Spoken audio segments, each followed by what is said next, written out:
Thanks for listening to the Best of the Ben Maller Show podcast. Be sure to catch us live every weeknight from 2 to 6 Eastern, 11 p.m. to 3 a.m. Pacific on Fox Sports Radio. And to find your local station for the Ben Maller Show at foxsportsradio.com, you can find it there, or stream us live every night on the iHeartRadio app by searching FSR. This is the Best of the Ben Maller Show on Fox Sports Radio. Unlike many forms of entertainment that are shutting down, very proud to work in the radio business. We don't shut down. We stay open 24 hours a day, 7 days a week. A lot of businesses in certain parts of the United States affected by the coronavirus are closing their stores down early. I understand. I feel bad for the guys that work at grocery stores. We got a lot of guys that work at grocery and women that work at grocery stores that restock the shelves. What a pain in the ass this must be, which is going on right now. But we are here for you. We're hanging out. And I'll be honest with you, today there's actually some stuff that I felt like were worthy of conversation, sports-related issues. I can't promise that a month from now or 2 months from now that we'll be in that same situation. But at one point I did guy talk, so I guess we could just morph into guy talk mode. I could make dick jokes or something like that, right? Why not? What the hell? If it comes down to that. But anyway, all right, so Selection Sunday, normally what would happen right now is the cliche, hokey radio hacks would get on if this was like normal times. And we'd do our mascot bracket. We do our which school would you rather go to bracket. Every cliche bracket imaginable, that's if things were normal, and we would be analyzing the field of 68 teams in college basketball. We'd be goofing on something that Charles Barkley said during the selection show, but there was no selection show. The 2020 NCAA selection show had been scheduled to broadcast on CBS at 6 o'clock on Sunday, but it was a casualty of the sports landscape, the industrial complex of sports, taking a break here and hitting the pause button, and it is on hiatus. It's Dunskies for the year 2020 until all of this gets sorted out, but we still have a lead from the world of college basketball thanks to Slick Rick Pitino.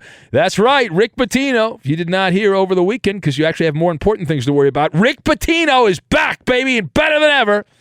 And, if you were social distancing and you did not pay attention, the notorious Rick Pitino back in the saddle again.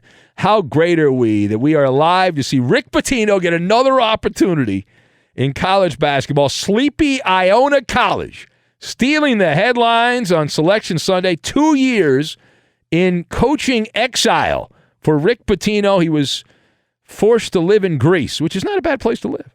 It's not a bad place to live, but he'd rather be an American. So Rick Pitino agreed to return to the States. He's going to coach Iona. Their team is called the Gales. If you were wondering about, I don't know what a Gale is, but they're called the Gales. So that's what they are. So let's discuss the question. Are you surprised that Rick Pitino is getting another job in college basketball? I am flabbergasted, I believe is the proper word. You've got David Copperfield, the Hollywood script, and the Silver Lining playbook. And we will tie all of these things together. Now, Rick Pitino, so toxic, the toxicity level, since the Louisville scandals, not just one scandal, two scandals, it was an impossibility that any institution in academia would allow Rick Pitino to set foot on their campus. In fact, the last couple of years, I have done several Maller monologues. I have been asked in Maller to the Third Degree about Rick Pitino numerous times. And every time his name has popped up, I've said he's no way he coaches in college ball. Again, he's done. The only job he could get is an NBA job. And his name popped up for a few NBA jobs. Pitino also planted his name for a couple of college jobs, most notably the UCLA gig and the St. John's job. And it appeared that he had been the one putting his name out for all of these jobs through his buddies in the media, the surrogates in the media, and whatnot. Never did I imagine. This is a bad job by me. I never imagined a global pandemic giving Rick Pitino just enough camouflage to sneak back into the catbird seat in college basketball. This is one of the great misdirection plays in sports, right? David Copperfield, the magician, blushing at the mind trick that Rick Pitino was able to pull out. The entire industrial complex of sports is essentially shut down. Nobody is paying all that much attention. And Rick Pitino calls one of the great audibles of our time and sneaks back in to a college basketball job. And not a great job, but it's mid-major, but it's a job. And it's got the possibility, because of where it's located, to be a very good job in the coming months and the coming years. And part B of this. Now, don't confuse Iona to Kentucky or Louisville, the plum jobs that Rick Pitino has had. Obviously, it's not, but if this was a Hollywood script, Rick Pitino, the story of his Hollywood story would be from riches to rags to riches, because he was tremendously well compensated, literally and figuratively, right? Less than 3 short years ago, Rick Pitino was the highest paid coach in college basketball. More than Coach K, more than John Calipari. He was number one in terms of money, right? Living legend in the college game, and it all went to hell. And Pitino ended up having to coach in the team in Greece. He's the only coach ever to win titles at 2 different schools, Kentucky and Louisville. 7 Final Fours on his resume. Coached the Knicks. They actually had a decent team, although not great. And the Celtics. Compared to how the Knicks are these days, Pitino was one of the great coaches in Knicks history. And the Boston Celtics. And Pitino had that great quote that Bird and Russell aren't walking through that door, which was wonderful. But he is, just in terms of basketball, one of the great minds in our time. And while Iona is off the grid, it's close enough to the grid that this has a chance of working. Iona is a private Catholic college. The irony of Rick Pitino with his skeletons working at a private Catholic college in New Rochelle, New York, about 25 miles north of the belly of the beast. That is Manhattan. Also, I can point out that New Rochelle's in the headlines here with this coronavirus. The city, essentially the entire city's been in quarantine the last week or so. But what this means, it means that Rick Pitino can live in his New York City apartment. He can hang out with all of the Wall Street tycoons, the hedge fund managers that he's friends with, and, of course, keeping a safe distance because of social distancing. And he can socialize back when we're able to socialize in the Big Apple with all of his celebrity friends there. So certainly someone of his stature has a lot of powerful friends. And, of course, it's all because Rick Pitino is now back on the grid. Now, the last word here. So the only way that Rick Pitino could do this was with a pandemic. That's the only way this could have worked out. If the music hadn't stopped, if the music hadn't stopped in little sports world that we deal with most of the time, this would not have gotten past the goalkeeper, right? We have seen coaching hires get blocked.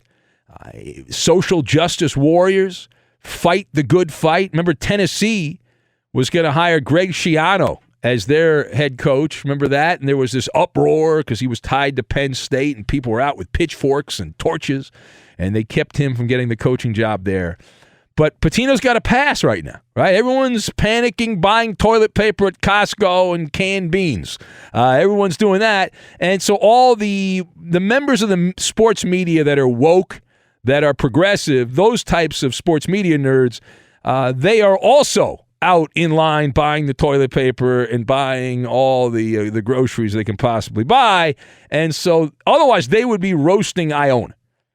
And it would put pressure on the school to not hire Rick Pitino. We would have seen every think piece in the world about what a social deviant Pitino is. And then you got the entire Me Too movement that would have revolted against Iona, and he would not have been hired. But I have not seen any of that, and this has been a couple of days over the weekend, and so far none of that has happened.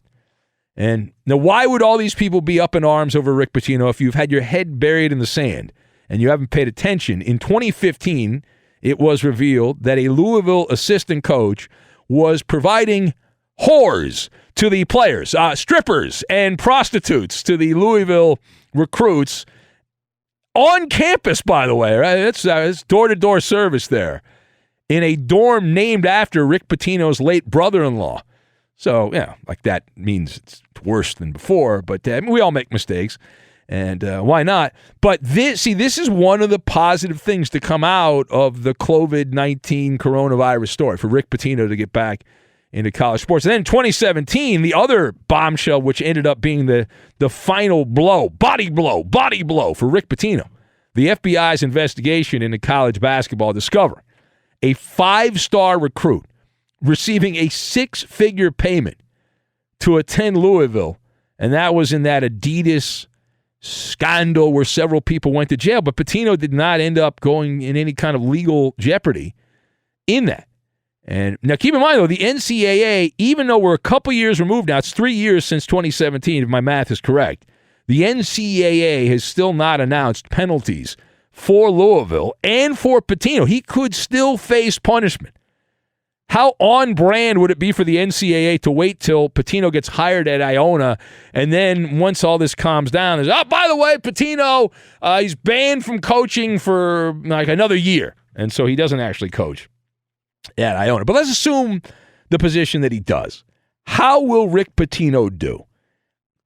Global domination, all right? Global domination of the college game. Iona plays in something called the Metro Atlantic Athletic Conference. Their rival teams are the likes of Siena, St. Peter, Rider, Monmouth, Quinnipiac, Niagara, Manhattan, the Jaspers, Fairfield, Canisius, Holy Mike Spreck, Batman, and Marist. Those are the other teams in the Metro Atlantic Athletic Conference. Not exactly a murderer's row. Now, it's a one-bid conference. That's the problem. It's a one-bid conference, but the NCAA will soon be breathing down Iona's neck now that Pitino's there, and it doesn't really matter because here's the way I look at it. Pitino is 67 years old.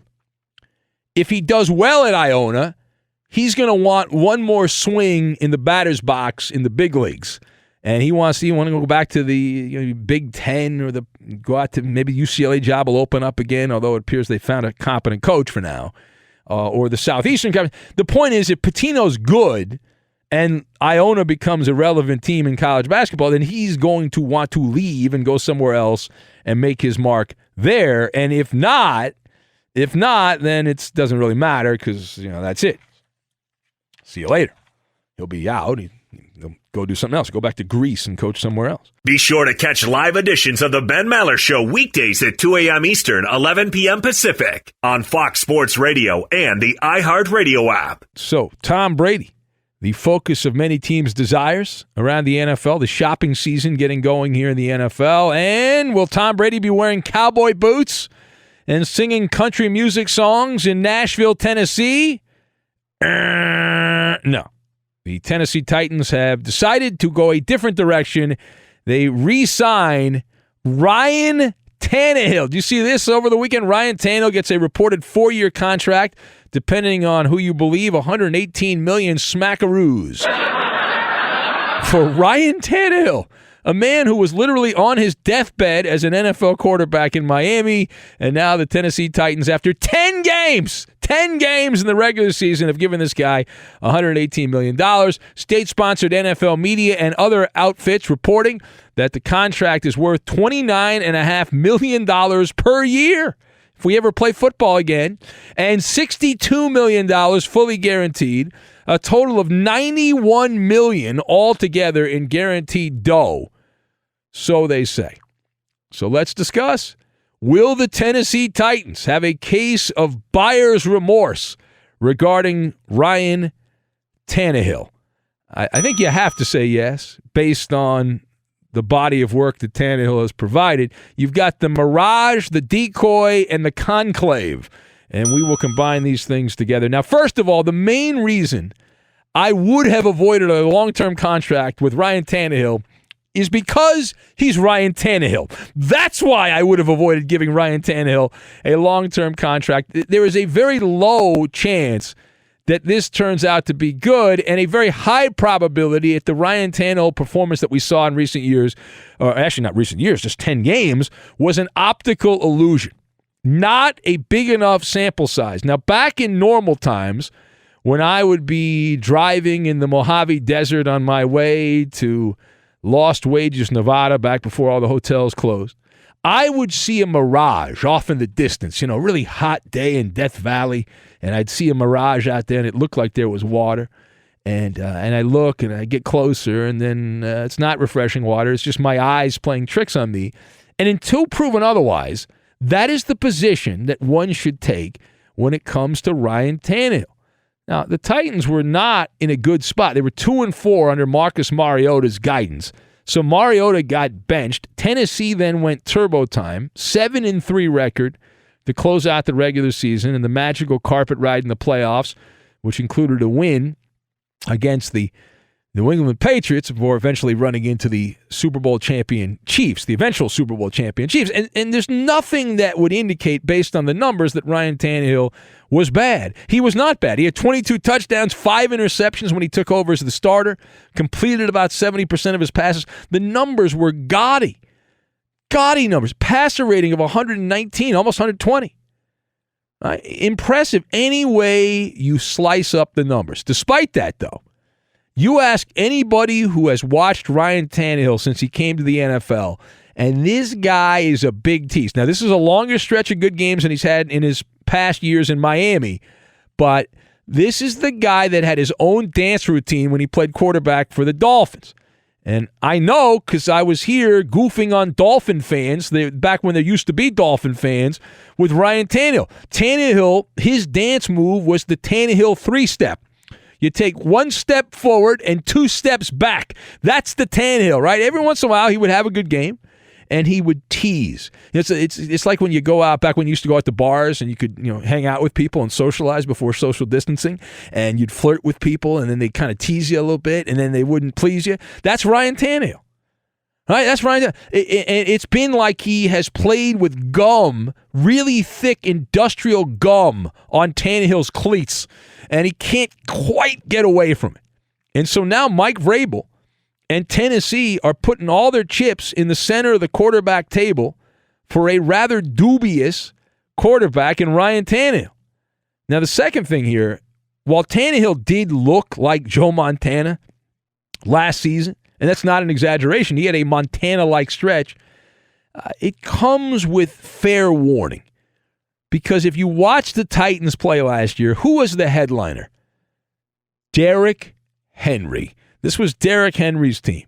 And Ryan Tannehill, for all of his success and all of the numbers that he put up, the very impressive numbers, the jaw-dropping stat line, for the most part, Ryan Tannehill was a decoy. That's what he was for much of that time. Now, what's my evidence? He attempted, over the 10 games he started, 27 pass attempts per game. That is between 5 to 10 fewer than the other quarterbacks who are considered really good quarterbacks in the NFL. Russell Wilson, who plays on a run team in Seattle, back when we had football, Russell Wilson attempting 32.7 passes per game, his final 10 games with the Seahawks. Patrick Mahomes in Kansas City, he averaged 34.7 pass attempts. He got hurt. He only talking about the last 70 games he played. Drew Brees in New Orleans, 36 attempts a game. That's 36.6. That's over 9 fewer for Ryan Tannehill. And Tom Brady, the Patriots had no running game. Brady attempted 38.5 passes over his final 10 games. But the other point that must be said here, when you talk about Ryan Tannehill's success, tell me I'm wrong. I believe that opposing defenses played soft coverage trying to get Ryan Tannehill to beat them. And they would rather have Tannehill go crazy than Derrick Henry, right? The ground and pound attack, that was the focus of the Tennessee Titans offense this past year. Now, my counsel, and it fell on deaf ears, but my counsel to the Titans was to drag their feet, to slow walk Ryan Tannehill. I would have been open to a franchise tag and played this year to year, which would have meant that Tannehill would have gotten more in a 1-year contract than he's going to get now. He's going to get $29.5 million per year. I would have paid him more than that, or actually right around that. I guess the franchise tag would have been right around that. I would have been willing to do that on a 1-year deal and say, all right, go out and do it again. Go out and let's see you put up those numbers again. There's no need to give Tannehill the $91 million guaranteed. If I'm in management of the Titans, I don't do it. Listen, it's fine. It's not my money. Good for him. They got the money to burn, apparently. I hope they don't have their money tied up in the stock market, or else they don't have their money to burn right now, because everyone's getting just drilled in the 401k department. But I said, listen, you go year to year. And really, the Titans, the problem with this, the flaw in Tennessee signing Tannehill is you were bidding against yourself. What were the other teams that were going to be tossing out redonkulous contracts at Ryan Tannehill? Where are they? They don't exist. They're a figment of your imagination. Nobody on God's green earth is like, all right, we're going to go into free agency, and the first guy we want to swoon is Ryan Tannehill. Doesn't exist. All right, final thought. So it is more probable than not that this was a reactionary move by the Tennessee Titans, that they saw the writing on the wall. I do not believe the media reports that they were not interested in Tom Brady. I have a theory on this. All right, I'm going to use the Vatican as an example. You know how like, when they name a new pope, they have a conclave there at the Vatican, and they have to send up the white smoke? All right? So, thank you, Jesus! Imagine having that. Imagine being the poor jerk that has to put the smoke up at the Vatican. What a pain in the ass that must be. Anyway, all right, so somebody's got to do it. And I'm assuming the position that Tom Brady himself, because he's boys with Mike Vrabel, tried to do Vrabel a solid and said, listen, my wife does not like country music. She does not want to live in Nashville. It's too far from the ocean. So I'm sorry. It's not going to happen. And Brady or somebody around Brady tipped off Mike Vrabel, and then the Titans were like, all right, well, we got to keep Ryan Tannehill around, and so that's what they've done. All right, we'll have more on Tom Brady coming up a little bit later, as Brady now, it's down to crunch time, and if you believe the media reports, there's only a couple of teams left in the mix for Tom Brady, and we are discussing all the news of the day that is going on. One of the more crazy stories I've seen regarding this coronavirus story, which is just overtaking everything. Did you see a bank in Midtown Manhattan temporarily ran out of $100 bills? Why? Because the super wealthy, the one percenters who could afford this, are taking their money and withdrawing it from the banks, frantically trying to withdraw up to $50,000.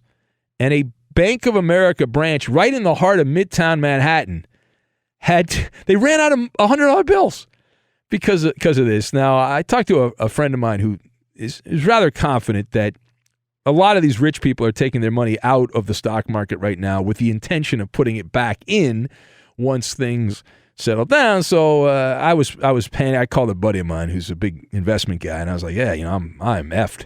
And I am screwed.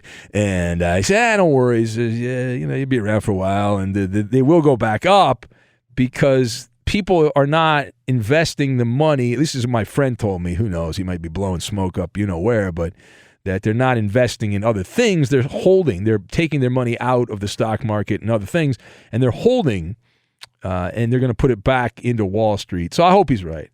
But I love that a Bank of America branch right there on Park Avenue, right from Monopoly, Park Avenue, and all those wealthy people, trying to stockpile all their all their money. Now, I got to tell you, I did not do that because I don't have that kind of money. So I could not run to the bank and cash out all the money. It didn't happen.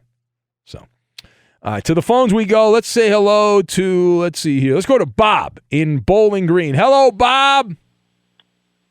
Hey, what's up there? Good morning. Hi, how y'all doing? All right, Bob. What's going on?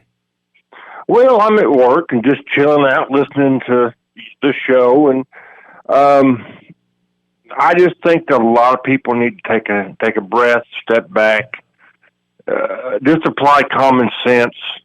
I think people are focusing on the fact that there's been far fewer deaths with corona than like with regular flu. Last year was like 18,000 people. The problem is the coronavirus is able to jump so quickly. They don't want to get a mass overrun to the hospitals and urgent cares because that would be even more crippling on our economy than what it is now. Yeah. So people just need to take a breath. It'll all work out. But well, people don't like to hear that though, because they want to freak out. People are in freak out mode right now. They don't want to hear that it'll be okay, and you just have to. It's going to be a pain in the ass. It's a nuisance. It's going to be for the next couple of months. It looks like you're not going to be able to do things that we normally do, and so then you get back to it. Hopefully, after that, we can get back to normal life. But I mean, I look at the numbers, and I have the numbers right in front of me here, and you say, well, it's going to get worse. It's going to be horrible, and maybe it will. But as of right now, there have been 6,500 people, a little over 6,500 people that have died from the coronavirus, and of that, 47% are from one part of China. Think about that. One part of China, 3,099 people have died in that one area of China. That's where the bulk of the people, and there's a bunch of people have died in Italy, which is terrible as well. And Iran has seen a bunch of people die, but those are like the big three. And I know they're doing this because they're worried it's going to come and it's going to have the same thing happen here. But I'm not freaked out. Maybe I should be freaked out, but I'm not freaked out, Bob. Well, you know what gets me is I'm 52 years old. I'm prior military. I was in the medical field till I broke my back. I was going to go to nursing school. But in my lifetime, the people that usually are the chicken littles that want to push the panic button usually have one of three motives: power, control, or profit. And it just seems like some people are in that mode, and they have ulterior motives to what they should be having. I hear you, Bob. I hear you, man. We'll get back to work. All right. What kind of work do you do, Bob? What do you got going on? Well, I'm a security officer at the Corvette plant in Bowling Green. I'm at a guard shack. All right. And is anyone out? Anybody out running around there in Bowling Green? Oh, no. With it being Sunday night, everything's pretty calm. They'll all start coming in tomorrow morning about 5 a.m. And they just started a second shift. They're really are in high swing for the new Corvette coming out, and it looks just awesome. Well, good. And, see, there's a positive. All right, we'll leave it there, Bob. Thank you, buddy. The great Bob in Bowling Green. Hey, Strip Club John, I promised an Ask Strip Club John segment. You want to do that coming up, John? Sure, I don't care. All right, hold on a second. Be sure to catch live editions of the Ben Maller Show weekdays at 2 a.m. Eastern, 11 p.m. Pacific. It's Maller. How about that? To the third degree. This is when Big Ben gets real. We bring in the Coop de Loop.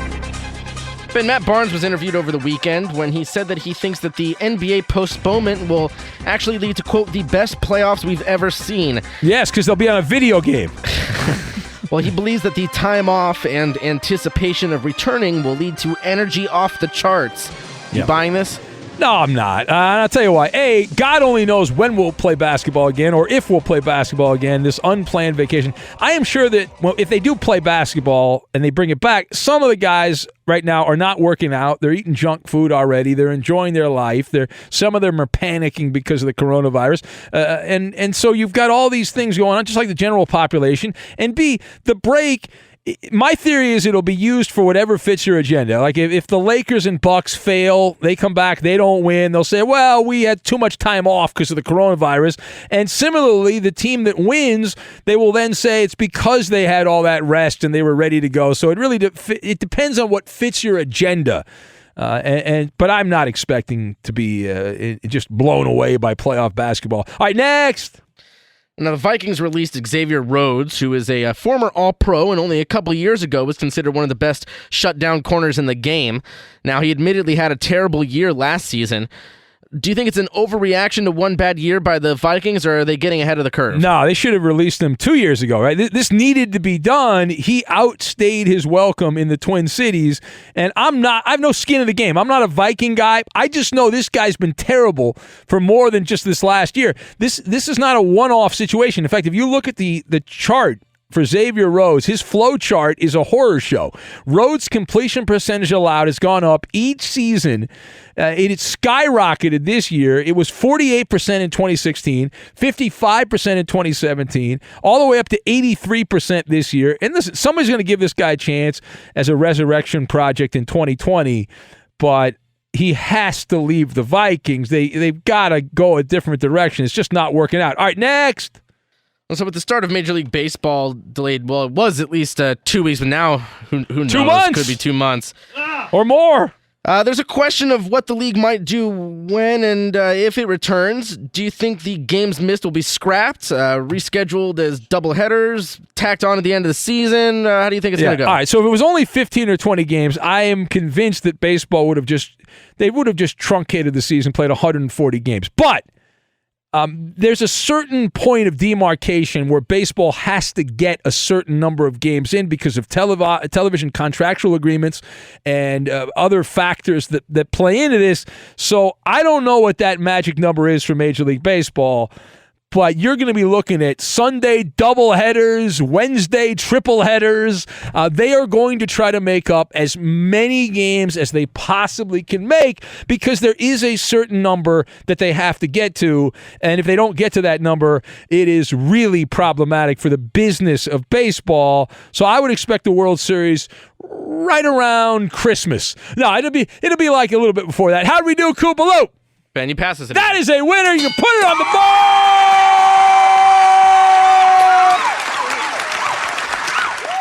Fox Sports Radio has the best sports talk lineup in the nation. Catch all of our shows at foxsportsradio.com. And within the iHeartRadio app, search FSR to listen live. Hey, you sports figure guy or girl. Who the hell are you talking to, son? Here's some instant advice. Hold that thought. No one's paid attention to me for 10 whole seconds. And if you don't like it, screw you.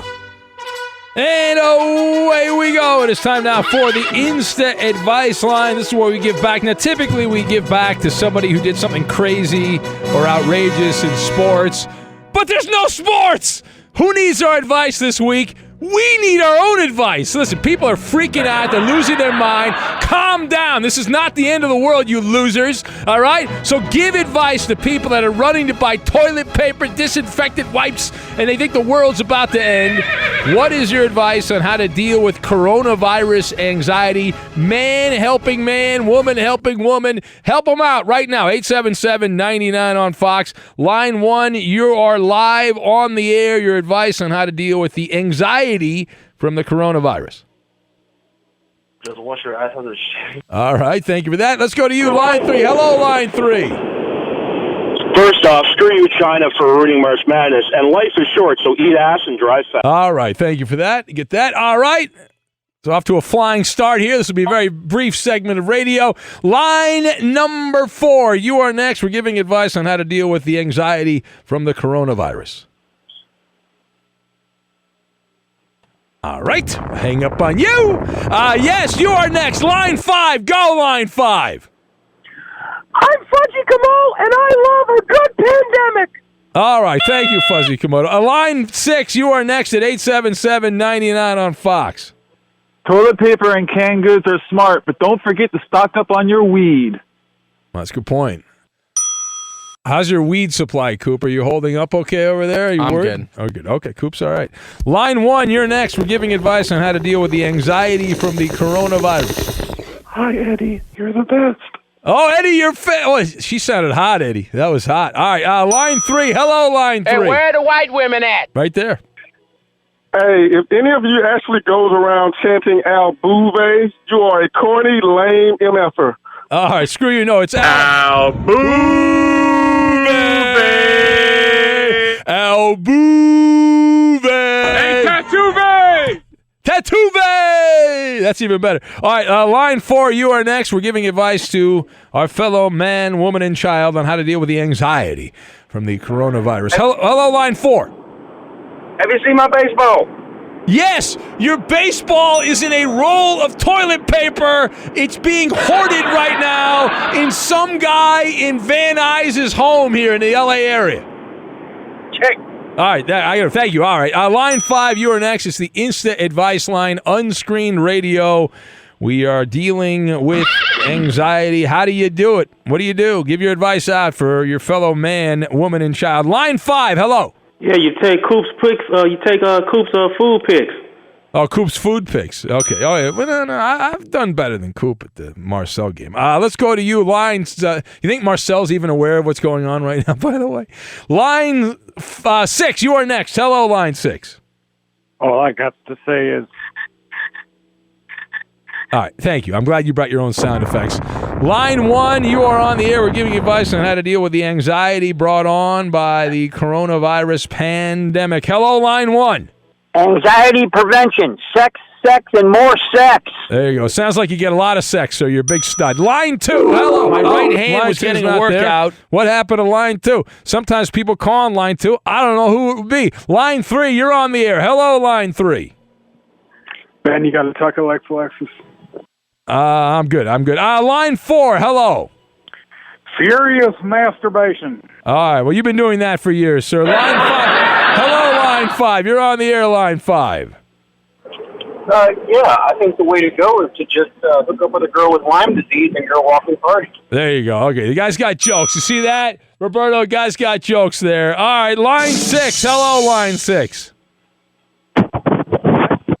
Line 1, you're on the air. We're giving advice on how to deal with the anxiety from the coronavirus. Help your other people out there, the other men, women, and children that could be listening. Hello, line 1. Wise men say. Line 2, you're on the air. Hello, line 2. I'm Joe Biden. I can't remember what's going on. All right, go away. Line 3. Hello, line 3. I wonder who that was. I couldn't. Don't poop your pants. Yeah, it's good advice. Gets messy, trust me. I know. I've lived that life there. Line 4. How soon before people start stealing the toilet paper here at work and take that home? How soon before that happens? Line 4. That guy who used to work here doesn't work here anymore. That's a good point. Took Line TP home. Yeah. Line 4. Hello. Austin 316 says, I just whipped your ass. All right. Line 5. Line 5. Hello, line 5. More doggy sex. All right, calm down. Line 6, you're on the Take that air. in your pooper and pop it. Hello, line 6. Yeah, make sure you stock up on nut juice. Yeah. Well, Tammy's got that covered. She's good on that. We're where are the white women giving advice. This is the salt of the earth here, calling in unscreened radio at 877-99 on Fox on how to deal with the anxiety I want to start my morning out with some nut juice. brought on by this coronavirus pandemic. Line 1, hello. Destroy the state of Kansas. All right, no. We love Kansas. Because listen, the Mallard Fowler is in Kansas. Hello, line 3. Line 3 is not paying attention. We'll go to line 4. You're on the air, line 4. Go ahead. Hey, yeah, this is Phil Rivers here, and I can't tell you how much I've loved doing it with just such a kind of guy. All right, thank you for that. Line 5, everyone's got jokes. Line 5, hello. I got some hand sanitizer, Roberto. Oh, Roberto, guy's back, Roberto. Line 6, you're on the air. Hello, line 6. I want to rape Donald Trump. What? All right, how dare you? All right, we'll do one more and only one more. I'll take credit if it's good. If not, I'll blame the Koopaloo. Pick the final call. Insta-Advice Line on how to deal with the anxiety from the coronavirus pandemic. Line 1. Haven't been able to say that for a long time. All right, line 1. You are live on the air. Line 1, the final call on how to deal with the anxiety from the coronavirus. Not. That's what a hawk sounds like. There it is, right there, the Insta-Advice Line. Well, I don't know about you, but I feel much better now. Well, society is going really well.